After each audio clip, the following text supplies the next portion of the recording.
You wake up every day angry.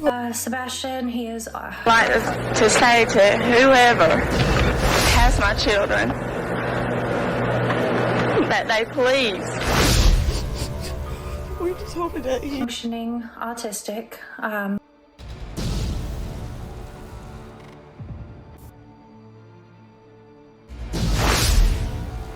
happy and alive. Wherever you are, just know that we are not going to stop.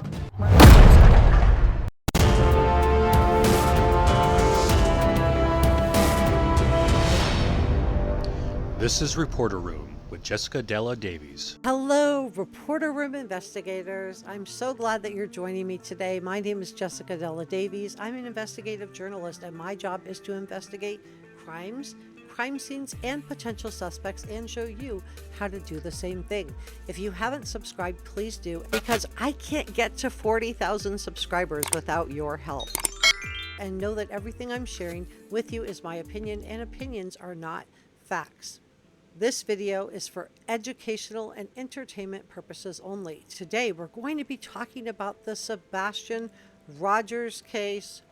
So much new stuff to dig into. Let's get started. I do have 3 questions for the parents of Sebastian Rogers, and we're going to get into those in just a moment, so please stay with me. The police back in December did clear up some rumors about the break in the case of Sebastian Rogers. And apparently there was some speculation that an individual who was seen wearing a green hoodie near the Texas Roadhouse in Hendersonville, Tennessee, the night of February 25th, is somehow connected to the disappearance of Sebastian. And law enforcement, Sumner County Sheriff's Office said, quote, "We can confirm that after a thorough discussion with this individual, there is no evidence linking them to Sebastian's disappearance."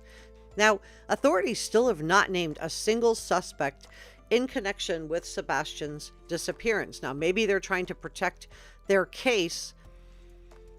And Sebastian vanished from inside his own home that he shared with his mother, Katie Proudfoot, and his stepfather, Chris Proudfoot, in February. Now, Chris Proudfoot reportedly had not been home during the month of February, but he did have a phone call with Katie Proudfoot on the night that Sebastian disappeared. What do you guys think? Are you watching closely? So let's talk about the Dwayne Dog the Bounty Hunter Chapman, and he is collaborating with Seth Rogers to find Sebastian. And you know what? I welcome everybody's help. Dog the Bounty Hunter and I have followed each other for a long time on Twitter, and he is offering a $250,000 for information leading to Sebastian's safe return. I do have 3 questions for the parents of Sebastian Rogers, and we're going to get into those in just a moment, so please stay with me. He said, quote, "I just can't believe that the stepfather would allegedly run people off." And what he's talking about here, this is Dog the Bounty Hunter, is that he was suspicious that the Proudfoots could be involved. And I think other people share this suspicion too. And I'm not saying that they are or they aren't, but it is concerning. And Dog the Bounty Hunter is claiming that Sebastian's stepfather was, quote, harassing volunteer searchers, discouraging the public from helping track down Sebastian, and stating that, quote, "the cops are enough for the search." And I think, you know, once police were not able to find Sebastian within a day or two, I think public help should have been welcomed. This case is very, very bizarre. Are you watching closely?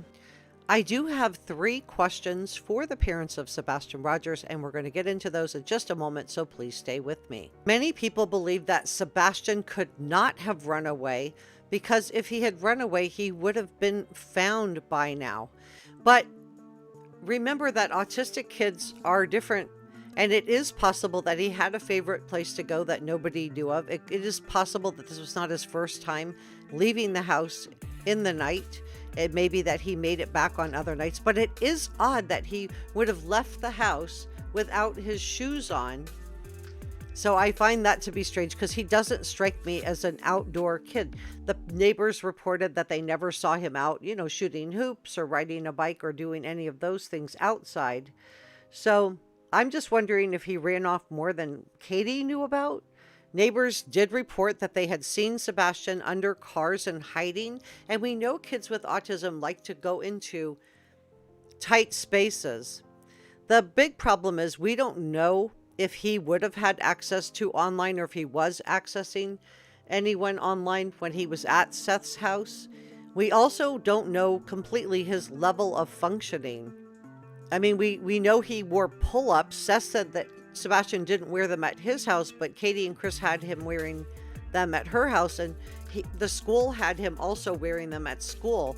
So was this part of the issue in Sebastian being able to develop friendships, or was he just struggling due to his autism, or was it a combination? He was a teenager, so it would have been normal as a teenager. Most kids want to rebel a little bit. They want some freedom. They want to feel like they're their own independent person. So I'm just wondering if he snuck out of the house that night, or was maybe lured out of the house by someone he met online. Maybe he had a favorite cave he liked to go to. Maybe he was attracted to lights. 1. Katie, why did you leave the home when Sebastian was still being looked for? Why did you have to accompany Chris to his job site? He had been working at that job site without you present during the whole month of February prior to Sebastian disappearing. Why just a couple of weeks after Sebastian disappears did you feel like you were okay to leave that house? I just don't think it's something that most parents would do. 2. Why didn't you help search for Sebastian, Katie, and Chris? I know law enforcement told you to stay home, but you didn't do that because you went to go accompany Chris to his job site. So why didn't you at least go out and search? 3. There were multiple prayer vigils held for Sebastian. Why didn't you attend any of the prayer vigils? Is it that you're just not religious? Were you just praying at home separately and you just didn't want to be around other people? It would have been nice if you guys would have come down and at least thanked the people who were looking for Sebastian. I saw in the Gabby Petito case, that was a divorce situation also. And Gabby's parents still were able to come together to help find her, even though how they found Gabby was not the outcome any of us were looking for. I think it was important that their differences aside and search for Gabby together. And just one final question. Do you think that your divorce date, Katie or Seth, do you think that divorce date played a role in why or how Sebastian disappeared? What do you guys think? Are you watching closely? Let me know what you think about all of this in the comments section below. Please join the Reporter Room family and subscribe. Thank you so much for watching, and I will see you next time. Bye.